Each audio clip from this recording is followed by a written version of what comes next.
Okay, so joining us today, we have the Athletics tactics writer, Liam Tharme, and also our Brentford writer, Jay Harris as well. Right, let's do this. Let's get into it. Look, there are many similarities between Brighton and Brentford's approaches behind the scenes, which we'll also get into in just a bit. But Jay, a lot stems from, a fallout between respective owners. Tony Bloom, Matthew Benham. Tell us a bit more about that. Yeah, I'm going to try and explain it as succinctly as possible because there's a lot of layers to it. And I think Tony Bloom and Matthew Benham are very private people, and I think there's parts of the story that have been left intentionally vague. But long story short, Tony Bloom runs a very successful betting company, and Matthew Benham used to work for him. So Tony Bloom hired Matthew Benham many, many, many years ago. They're very much at the cutting edge of the sports betting industry and basically beating the odds and making a lot of money out of it. And I think it was in 2004 when Matthew Benham leaves the company and he sets up Smart Odds, and there's a lot of similarities between the two companies. It's very, the internal way these companies work, there's a lot of strange technical phrases and they're like the opposite of each other. There's so many similarities, but they've just decided to tweak certain words. But I think the feud comes from the fact that Tony Bloom is, by all accounts, a very generous boss, really inspires a lot of loyalty. And he feels like perhaps Benham, not necessarily betrayed feels like quite a strong word, but has taken what Tony Bloom has made and gone, do you know what, I think I can do that. I think I can make a pretty penny out of it, and I think I can be the boss of it. He's gone and done it. He's obviously had huge success as well. And so now I believe they've not spoken to each other for about 20 years. And even just the fact that you've got these two people who used to work at the same company and have then gone on to both own their two football boyhood clubs in the Premier League. Incredible story by itself. The feud just adds a little bit of spice to it. Tony Bloom does not go into the director's box when Brighton play Brentford. So when Brighton beat Brentford 1-0 a couple of seasons ago, it was Brentford's first season in the Premier League. It was actually Brentford's first ever loss in the Premier League. There's video footage of Tony Bloom celebrating in the stands. No. The Brighton fans are chanting his name, and I'm sure the same will happen again tonight. So for two people who run their clubs in a very similar way, they just don't talk to each other. It's strange, but that's where we are. Yeah, Liam, I'm so fascinated by how it sort of comes to play, this sort of data gathered through gambling and then now into football. How has that data worked its way into football and how the clubs also operate as well? I think it's not just the numbers themselves. I think a lot of people have this perception almost that they're sort of sat there with these laptops just running simulations for everything the whole time and saying, oh, a laptop says keep the manager, sack the manager. I can speak sort of more on Bloom than Benham, but I know him to be, from people that I've spoken to, a really good human in how he interacts with people, the relationships that he's formed. And I think using data in an open-minded way and the principles from it. So the idea of being able to sort of look at performance holistically and sort of on a sustainable manner of saying, look, we're not just primarily going to care about the goals or the results, but in terms of the trajectory of the club, the way it's going through. You look at the people that he's hired in terms of the coaches, so Graham Potter that's then gone on to bigger things at Chelsea. Dan Ashworth is someone that's come in as well. So someone that clearly knows how to form connections with people and quite quickly and in quite a fast-changing environment. And Paul Barber is someone who's worked very closely with Tony Bloom, and they've sort of spoken of that open-mindedness of getting where Brighton are on sort of the food chain and that people are going to move on and they're kind of at peace with that. Obviously, they're not happy about it. There's the benefit of getting money for it, but they're quite accepting the fact that it's a sign of success, and I think it's part of the broader picture in terms of, their sort of use and application of data, but they're also clearly really smart humans as well. Yeah. I was just going to say that football's a narrow-minded industry, right? Go for it. For so many years, and even now to this day, a lot of people say, well, you can't be an elite level manager unless you're an elite level player. And obviously there are examples out there that prove that that's completely wrong. And I think the advantage that Benham and Bloom had is that they didn't have that baggage of having worked in the football industry. They'd worked in the business industry, and first and foremost, football clubs are a business. And so I think the way that they approached running those clubs was just done in a very unique way. Liam and I were talking on a different podcast last week about Matthew Benham's approach to bringing in set-piece coaches and ball striking coaches and all these different specialists, where I'm sure if you went into other Championship or League One clubs a few years ago and had said, oh, why don't you hire a set-piece coach, you would have been laughed out of the building. So I think it's that open-mindedness to try different things. And again, like Liam alluded to, lots of people think Brentford have this massive database of players, which is true. I think their database contains about 80,000 people, 80,000 players around the world, which is just ridiculous. How do you monitor that amount? But they'll have the correct filters and they'll have dedicated scouting teams that do that. But actually, the main way they use data is just on day-to-day decisions to do with the squad. So Rasmus Ankersen, who's now kind of like chief executive at Southampton, used to be Brentford's co-director, and he's done a TED talk, and he does this TED talk about how that famous phrase, the table never lies. And he basically said the table always lies. There are so many different and random factors in the world of football. It's a low-scoring sport. And so Brentford will always look at the underlying metrics. These guys were talking about XG before we knew what XG was. They were looking at they don't just look at, everybody knows Arsenal are really good at set pieces, right? But Arsenal will also get far more set pieces per game because they've got more possession, more shots, etc., than Brentford and Everton. So actually, if you look at it by, I know I'm really going off the deep end here, stay with me. No, I'm with you. If I've look read the article. there you go. I've read the long read. If you look at it as XG per corner, then Brentford and Everton are way ahead of other leagues. So those are the kind of things they look at. There are games where Brentford would have played really well and lost, where Matthew Benham and the senior figures at the club will be happy. There'll be games where they've won and they've not played well, where they'll be unhappy. I think it's just that consistency of, we play like this, these are the numbers that we look at. That's what matters at the end of the day. A great specific example of that on a Brighton level is Pascal Gross, who was their first ever Premier League signing in the summer of 2017. Came from relegated Ingolstadt in the Bundesliga, someone that for a lot of people watching football probably wouldn't come across or would see and just sort of gloss over. But he came out, his assist numbers weren't phenomenal, but his chance creating numbers were really, really good and sort of disproportionately good for a relegated team. And that was, I believe, the type of player that got firstly sort of flagged by data, and then Pascal Gross has sort of spoken on this since, that Brighton compiled this massive dossier, and okay, this isn't Bloom necessarily doing it himself, but the team of people he employs of how he plays, his tendencies, his personal life. He was like, there's things in there about me that I didn't even realise were about me.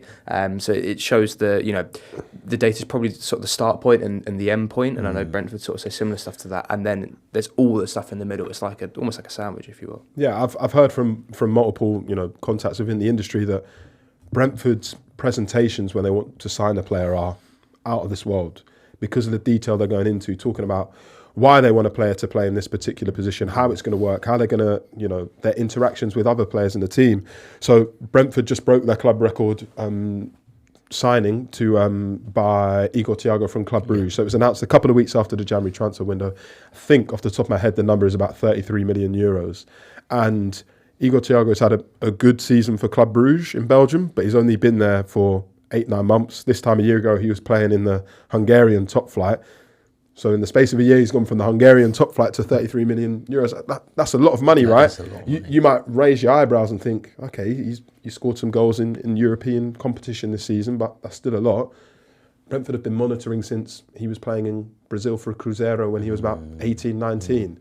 And 4 or 5 years later, that's turned into a club record signing. So Brighton and Brentford are not teams who just see, this player's playing particularly well, we'll keep an eye on him. They've been scouting these players for years and years and years, following the trajectory, and then when the time's right, they pounce. Yeah, do you know what's based on the fact that they've got this database, both teams have a whole of a heap of players they've been monitoring for so long, and they've crossed swords on players or on transfers for that reason.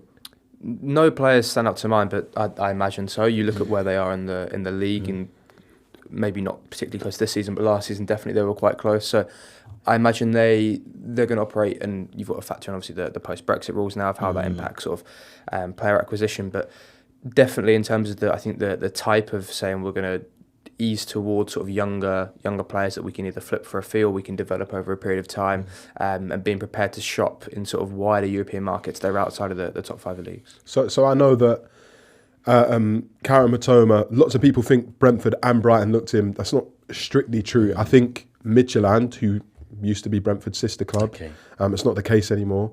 I think Midtjylland were looking at Matoma, but Matoma goes to Brighton. Then he's sent on loan to Union Saint-Gilloise, and then he becomes the Belgium. Phenomenal winger that he is. But certainly he's a player that there was a lot of crossover between Brentford and Midtjylland, so he was certainly on their radar and was someone that they looked at. Isn't it fascinating, though, Liam, how this sort of data-driven kind of approach, and we talk about them being, pioneers in it to a certain degree, has now sort of started spreading towards the Premier League. I think about Chelsea, but I mean, in a weird way, they're kind of using it in a whole different way. They're not buying cheap; they're buying expensive. Yeah. One size doesn't fit all, but you have to have it.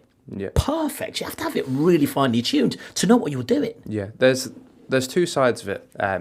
I'd say the first is that it builds into sort of Brighton as a club more broadly. There's something they speak about in the academy there and their academy's been really good, and we'll probably touch on this later in sort of terms of signings and obviously operating differently to Brentford. But in terms of players you can recruit at academy level, it's up to a 90-minute drive away in sort of a radius from where your training ground is. Obviously for Brighton, same with Southampton, Bournemouth, any South Coast club, half your catchment area is in the sea. So they're like, in terms of the players we can recruit and bring in, we've got to either have a really good pathway, which they do now, so they can get in those players. Obviously, Southampton have had a historically successful academy as well, which would give players more reason to go.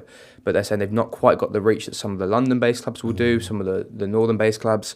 So even sort of then down from the younger age groups, how they'll look at bringing players in or being more open-minded and saying, look, we can either sort of say, well, it's me, the cards are sort of dealt against us in this situation, or we can try and find these alternative ways of just not closing ourselves off to things. I think it's the case where Brighton aren't suddenly aware of players or Brentford aren't suddenly aware of players that no one else are looking at, because it's so easy now. You can go on Wisecout, you can get publicly available data. Clubs can easily get good players flagged, but they're prepared to, I think, buy players a move or two moves earlier even than what other clubs are doing. They'll look at a player in Japan or in a Paraguay in first division, if we take Julio Enciso, and they might say, yeah, he looks really good, but we need to see him make a step up first, and actually, can he sustain that level of performance, that level of fitness, adapt to the culture, however you want to look at it, all those parts of the game. Can they do that in a 5th, 6th, 7th tier in Europe? The overall ranking's not like a 5th division. And then we might look to buy them, but they'll say, no, look, we can bring them in now and we'll develop them more in-house. And other clubs, fairly and rightly so, you might look at a Big Six club and say, they don't need to do that because they've got the finances to say we can let them go somewhere else and then buy them for 30 or 40 million pounds. So it's just sort of knowing where they can compete. I think it's also important to note that Tony Bloom and Matthew Benham are using their own data. So that gives them a little bit of an edge. Often when other teams use data resources, it's a shared resource. So there's less of a marginal gain there if you're sharing that information with others. And also, Brighton and Brentford had never been in the Premier League before and not in the old First Division since the 80s and 40s respectively. So the fan base was more open to them taking risks and making slightly strange decisions. And some of the best examples are Brentford got into the playoff semi-final, their first season in the Championship under Mark Warburton, but then he left. And there was very much a difference in how Mark Warburton wanted to sign players and how the club wanted to sign players. And then obviously Brentford brought in the B team as well. And they got a lot of criticism for bringing in the B team and scrapping the academy. They got a lot of criticism for, parting ways with Mark Warburton after he just got them into 5th in the Championship. But I think their model with the data and some of the players they've signed and developed and the money they've made from those players, Ollie Watkins is obviously the best example inside Benrahma, kind of proves that they were right to take those decisions. And it'd be very easy at other clubs for them to get distracted by the noise and upset by the noise and kind of row back on some of the things they've done. And also Brentford admit that they have made mistakes along the way.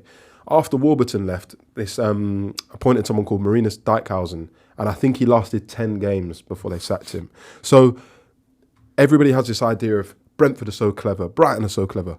Both teams have made mistakes along the way. It's just that they've not been terminal, and they've also self-reflected and say, okay, do you know what? That hasn't worked. Let's just change that as quickly as possible and we'll learn. Let's not change too many things at once.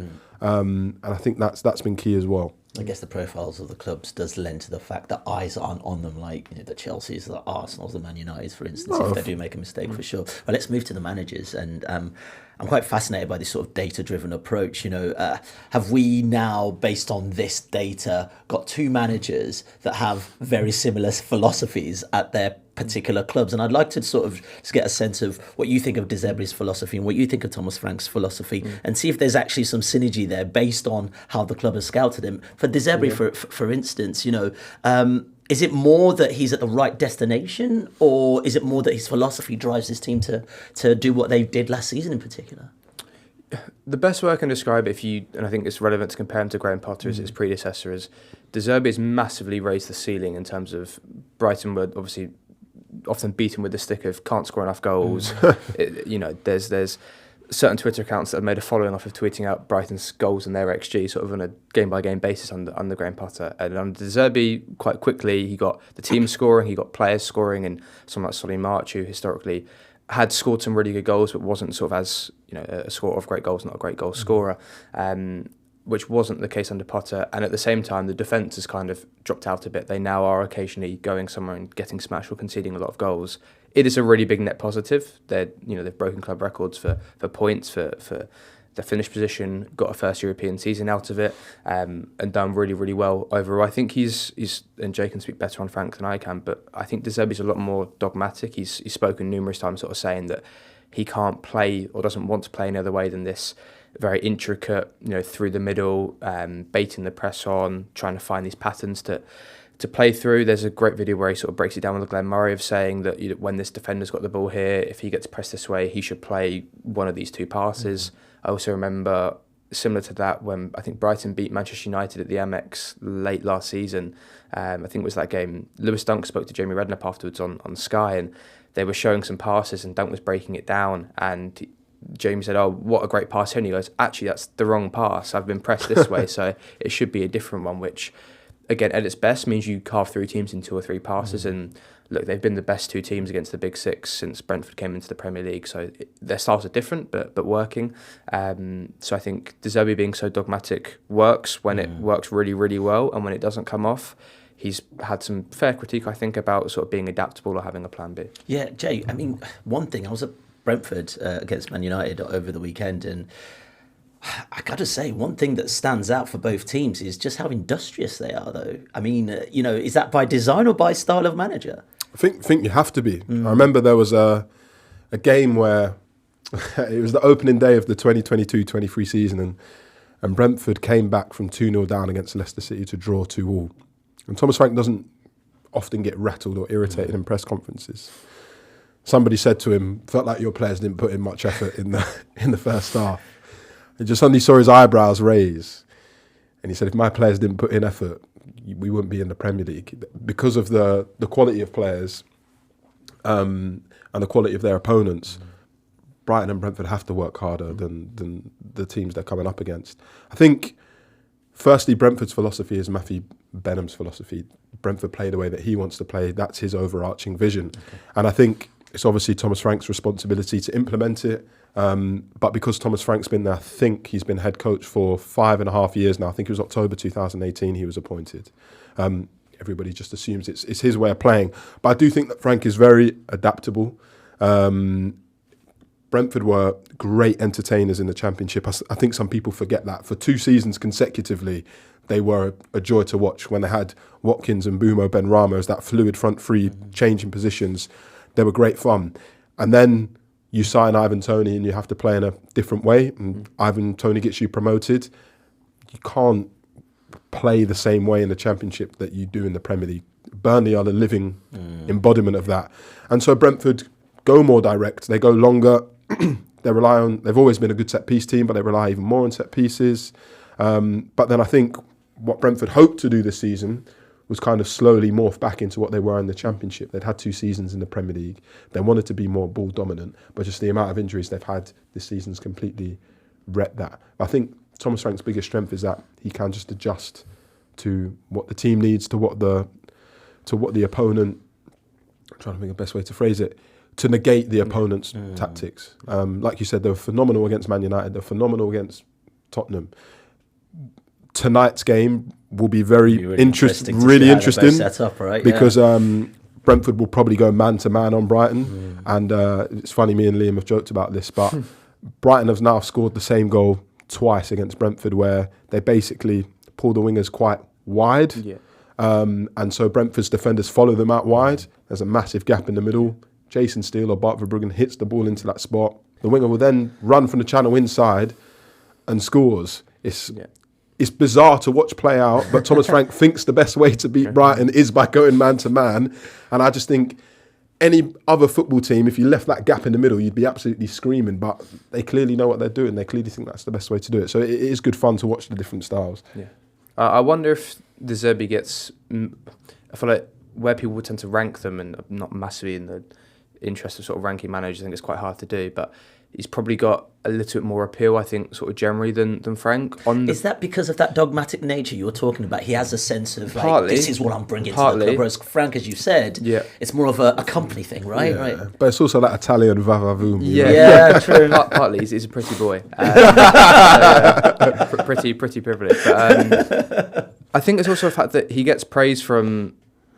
He gets the kind of praise that I think fans buy into too much. So Guardiola, I think he came out and said he's one of the best coaches, most influential. Yeah. Arteta, because De Zerbi is playing in a way that is how those coaches want their teams to play. That's what they believe is, for better or for worse, the right way to play. I think one of the biggest compliments actually that Pep gives out, and he sort of said this with Klopp, is Klopp, leaving Liverpool is going to give him fewer sleepless nights. That it's making things better for him.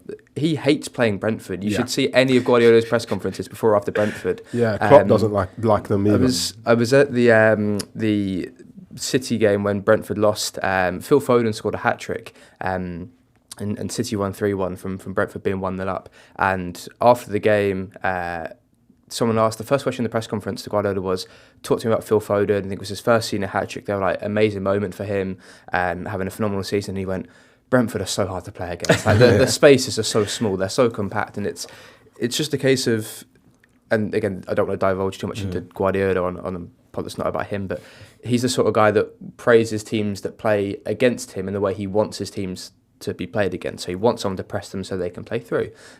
He wants teams to attack so they have space to play into. Doesn't want to play a low block the whole time. Obviously, Brentford last season did the double over City, the only team to do so in the league, and I think one of 5 or 6 teams in Guardiola's history there. Brighton have similarly been good against sort of big sides. They've also had games where they've struggled because it's just not come off at all.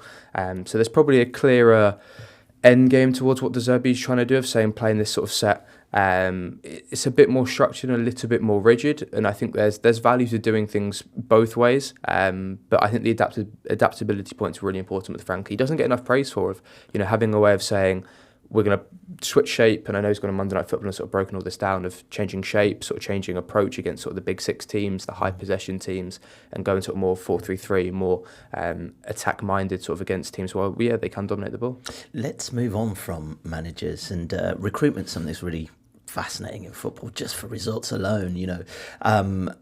Players, of course, are important, but also let's talk about the respective backroom stuff. We're talking about, I think it was this week, it's been revealed that Bernardo Cueva, Brentford's set-piece coach, is off to Chelsea? Mm-hmm. Yeah. And then how many people have Chelsea pitched from Brighton? I mean, just how much... have you got? Yeah, exactly. Just how much attention is paid on the structure of those people in the backroom for Brentford, for Brighton? Yeah, like I said earlier, Brentford are just open-minded.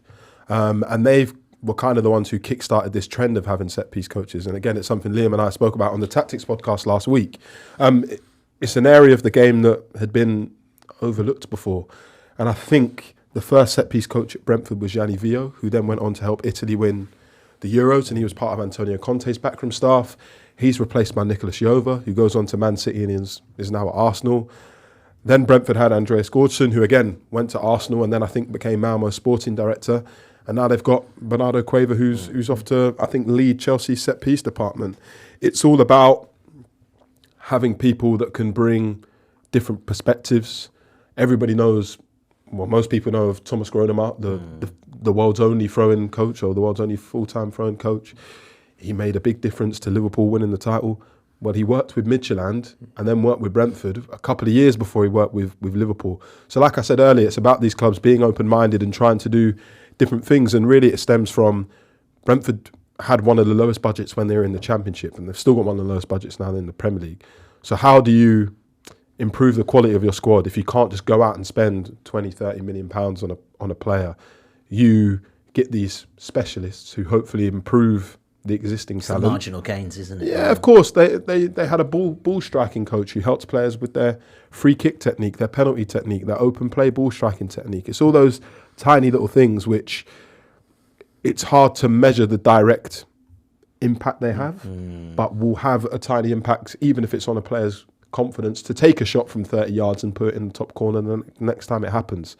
So again, when you're a club of the size of Brighton and Brentford, you can pay a little bit more attention to those things, because if obviously Brentford are in a really bad run of form at the moment, but it's not the end of the world. If Chelsea were on that bad run of form, it's the end of the world, and everything becomes very short-termist, whereas Brighton and Brentford can always kind of have that medium to long-term view of what's going to make us better over an extended period of time. You know, what Jay said there is really interesting in terms of the profiles of the clubs, meaning they're able to take more gambles, but also how much of these gambles and how much of this data in general is also about sustainability within the Premier League. And I remember, I think I was talking to someone from Brentford, who was his name now? Rasmus Ankersen, before he left, when they first came to the Premier League, and he was like, we've got all this work that we're doing, but we're very realistic, we might also be leaving next season, and we're prepared for that. I mean, how far in advance are they prepared for the possibilities of potentially leaving the Premier League? Well, I mean, from the way that Brighton acted when Graham Potter left for Chelsea, they always have succession plans in place.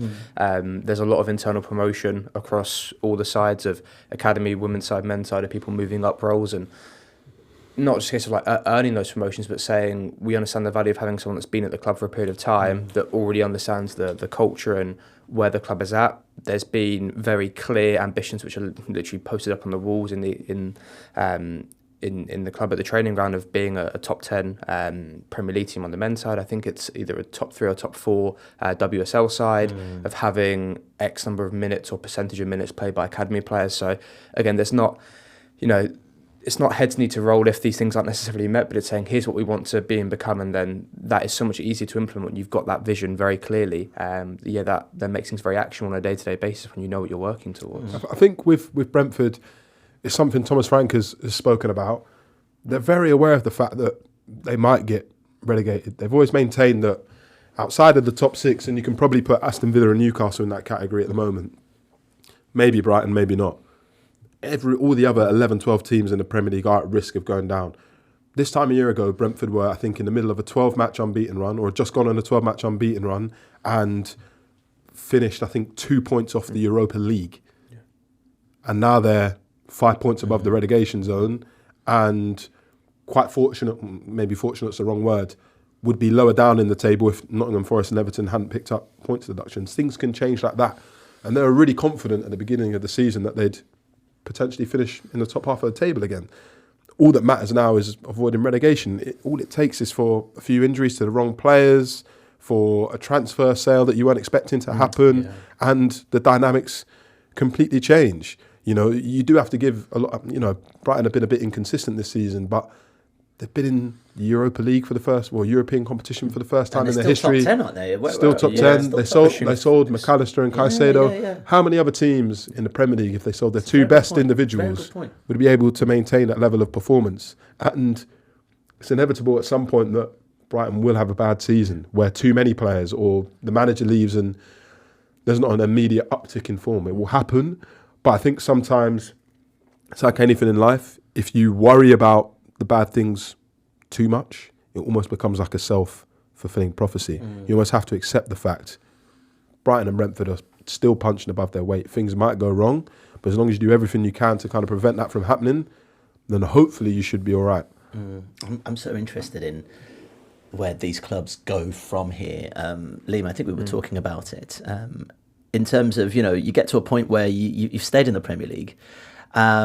The data's doing the thing. You're getting this player from the back end of Colombia or whatever, and but then you hit Europe. You get to a point where you're going, might have to spend a couple of extra quid on this, and then the next season you slip out of Europe, and you're going, we spent all that money, because sustainability is something we talk about a lot in the Premier League. How well equipped are these teams for that?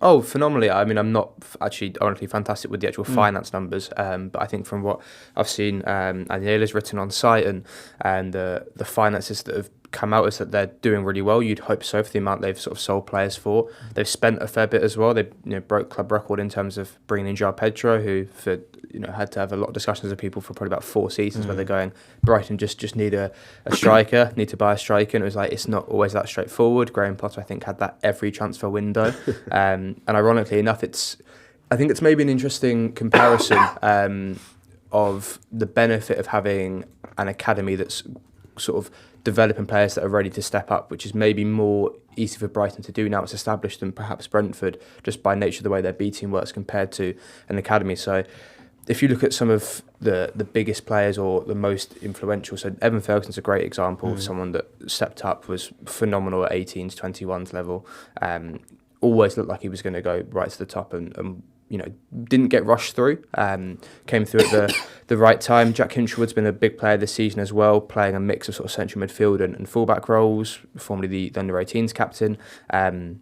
Having these players then, and Jack Hinshelwood's a great example because he was at the club from sort of under 9, so he's been nurtured that whole way through. I think, again, Andrew Crofts, who's part of the coaching staff now, people might see him in the dugout with his AirPods in. He was a former Brighton player in sort of the 2010s, late 2000s, had an academy coaching role and stepped up when Graham Potter left and Zerbi came in. So there's kind of that continuity of saying we've got people in the coaching staff at the first team that understand the club, to be sort of a link between the rest of the club and then Zerbi bringing in his own staff. They've done similar things with Inigo Calderon, former player, who's now coaching in the academy. Steve Sidwell had a coaching role as well, former player. Gary Dicker, former player, is now coaching in the academy. So there's I think they're trying to strike, and they're doing it quite well, a really good balance of, having enough sort of understanding of the past and where the club's been and sort of not losing sight of that, but also pushing things on and moving forward and being prepared to spend a bit more now that they've made more money. But I don't think they ever seem to want to lose sight of signing good, talented young players for what their models or their scouts view as under what the actual value should be or what they could be after a season or two. When we talk about both managers, it's fair to say they're both pretty strong characters. If they do inevitably end up moving on from their respective teams, how can we break them down in terms of who they're more likened to? Yeah, I've spoken to a few players and former players about Thomas Frank, and they all say he's like a friend. I think it was Romain Sawyers, who was Brentford's captain for a spell under Thomas Frank. He said he's a manager you can have a coffee with. I definitely think Thomas Frank's emotional intelligence is probably one of his strongest assets. So, for example, I don't know if everybody can remember, but there was a game over Christmas where Nathan Collins is playing against Wolves, his former club, and he makes two errors that lead directly to a goal where he basically passes without looking and Wolves score. And Thomas Frank said afterwards, there was no real point me saying anything to Nathan in the dressing room after the game. He was too devastated, but what I did do was ring him on the way home and chatted for 10, 15 minutes just to say, don't worry, you're a great player. And I think that was probably the smartest thing he could have done to just boost Collins's confidence, right? There's been many other examples where I think he's obviously would have had a few conversations with Ivan Toney while Ivan Toney was at band.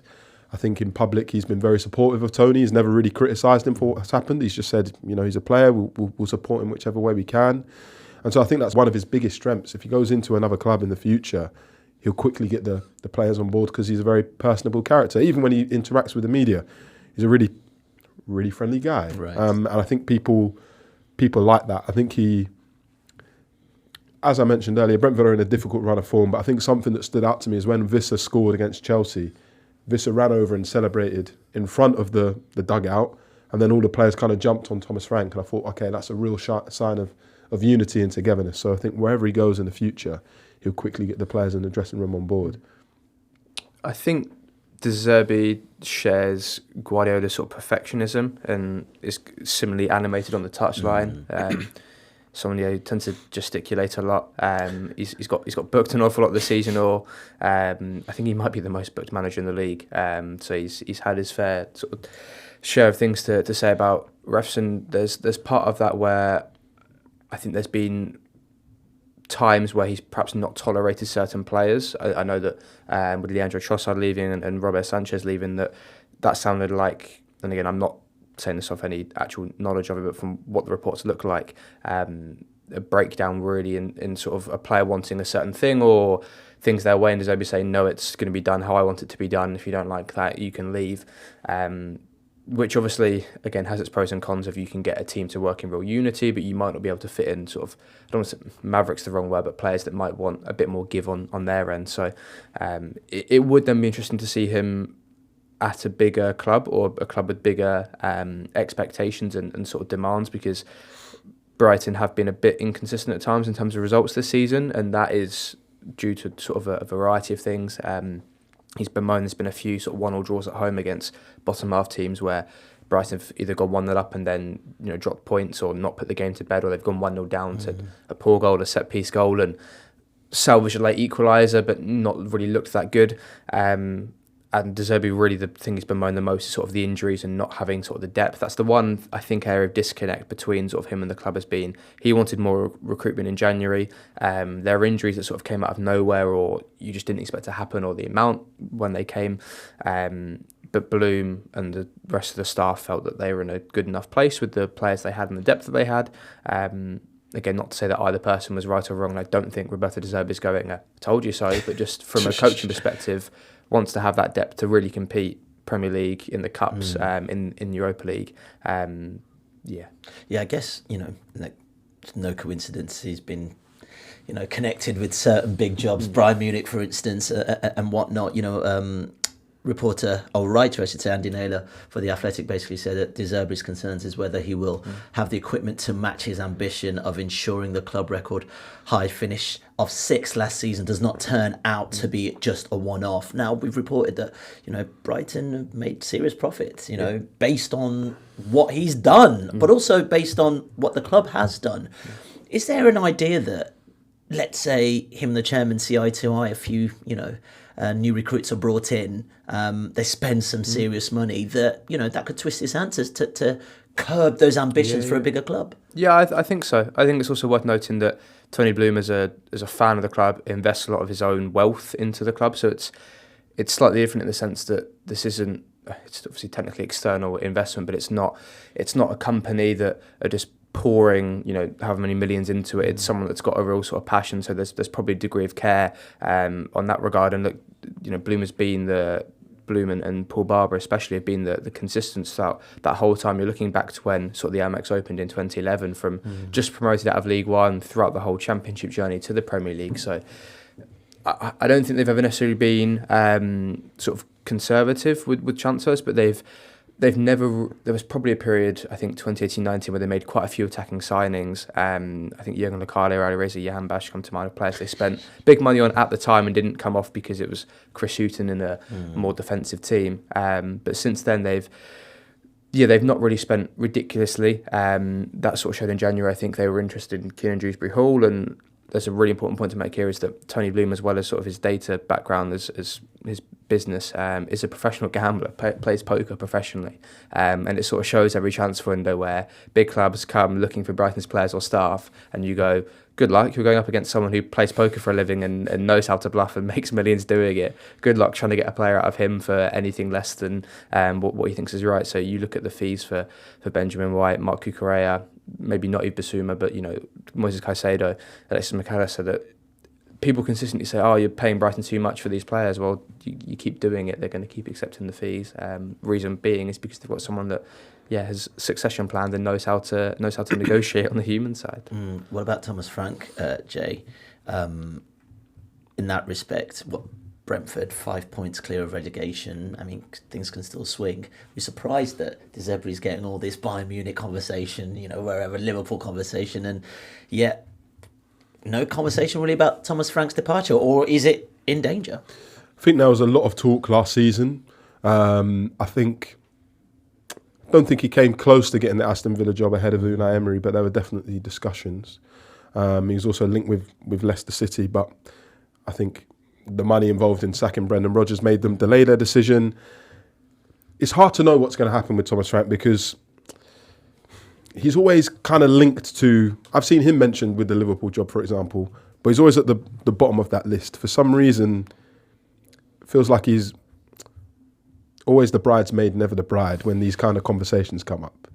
And I think that he's shown over his 5 years at Brentford that he deserves a shot at a club that's maybe challenging in the top 6, top 8 of the Premier League. But what he's always been very clear on is that he just wants a club with a vision and a club with a project. And, you know, I had a Brentford fan talking to me the other day about, I could see him at West Ham, but I don't know if he'd see that as necessarily a step up. Thomas Frank's created history at Brentford. When he leaves, there'll probably be a statue made of him, right? He got them promoted back into the Premier League for the first time in 74 years. He kept them in the Premier League for 2 seasons, hopefully 3. He's recorded victories over Arsenal, Man City, Tottenham, big Liverpool. Teams, big stuff, right? And yes, this season's been a bit of a backward step because of injuries, but he'll probably be thinking, I'd love to take this club into Europe, and look, his legacy's already cemented and confirmed, but to take it that next step on, he could sacrifice what he's got at Brentford for another traditionally bigger team, shall we say. But it doesn't necessarily mean that he'll A, get the time that he deserves, and B, have as much of an impact. So I think the only kind of teams in England that he'd potentially leave for are the ones who are kind of competing to qualify for the Champions League and for the titles. But for some reason, I get the feeling that those opportunities would never come up. I certainly felt like Tottenham last season might have been the one where they could have gone for him, but obviously they went down a different route. So it's strange because, last season there was a lot of talk about him and it's all just completely died this year. So it feels like his future for the time being is very much at Brentford. And differently to Brighton, I don't think Brentford really succession plan like that. Obviously, partially that's because Thomas Frank's been there for 5 years, or nearly 8 if you include his time as an assistant coach. But also there are so many different variables, so many things change all the time. They're just happy kind of continuing as they are for now. Okay, well, before we wrap, I just want to give you a quick plug, Jay, because if you want even more insight into how Brentford, the Bees, are run behind the scenes, you can listen to the Athletics Go Deeper series, Access All Areas Brentford. Jay was behind that. Award nominated. You know what? You can plug your own thing. Absolute joy, gents. Honestly, let's see. I mean, after all this chat, what happens this evening between both teams? Liam, Jay, thanks for your time, and also don't forget to rate and review the podcast. Thank you so much for listening.